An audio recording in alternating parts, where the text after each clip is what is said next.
బదిలీల పేరిట అధికారుల్లో భయం పుట్టించేందుకు నిరాధార ఆరోపణలతో ఎన్నికల సంఘానికి వైకాపా పదే పదే ఫిర్యాదు చేస్తోందని తెలుగుదేశం ఎంపీ కనకమేడల రవీంద్రకుమార్ విమర్శించారు. అభ్యర్థులను బెదిరించడం, అధికారులను వేధించడం వైకాపాకు పరిపాటిగా మారిందని మండిపడ్డారు.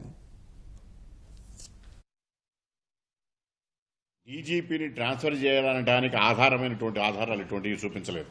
ఎందుకంటే ఇక్కడ గమనించవలసిన విషయం ఏంటంటే పోలీసు ఆఫీసర్లను థ్రెటన్ చేయడానికి చేస్తున్న ప్రయత్నం ఇది. ఎంతకాలమని మీరు అధికారులను థ్రెటన్ చేసి ఎలక్షన్ కమిషన్ ద్వారా ఎన్నికలు జరిపించాలని కోరుకుంటున్నారు.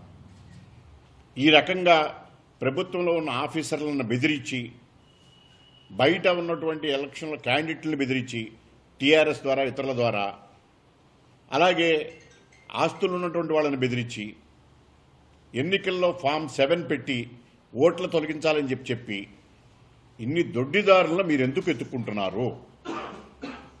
ఇలా ఎత్తుక్కుంటున్నారంటే మీ ఓటమిని మీరు అంగీకరించినట్లే కదా. మీ ఓటమి విషయం ముందుగానే మీకు తెలిసిపోయి ఓటమిని అంగీకరించి ఈ దొడ్డిదారులన్నీ ఎత్తుకుని బీజేపీ ద్వారా ఎలక్షన్ కమిషన్ని, టీఆర్ఎస్ ద్వారా స్థానికంగా ఉండేటటువంటి తెలుగుదేశం పార్టీ నాయకుల్ని, వీళ్ళందరినీ ప్రభావితం చేసి బెదిరించి లొంగదీసుకోవాలనేటువంటి ప్రయత్నాల్లో భాగంగా మీరు చేయటం అనేటటువంటిది మోడల్ కోడ్ ఆఫ్ కాండక్ట్కి విరుద్ధమైనటువంటిది. ఇలాంటి చర్యలు చేస్తూ, వయలేషన్ మీరు చేస్తూ, మీరే మళ్ళీ ఎలక్షన్ కమిషన్కి వచ్చి రిప్రజెంట్ చేయటం అనేది దొంగతనం చేసి మీరే దొంగ అన్నట్టుగా చేస్తున్నటువంటి పని.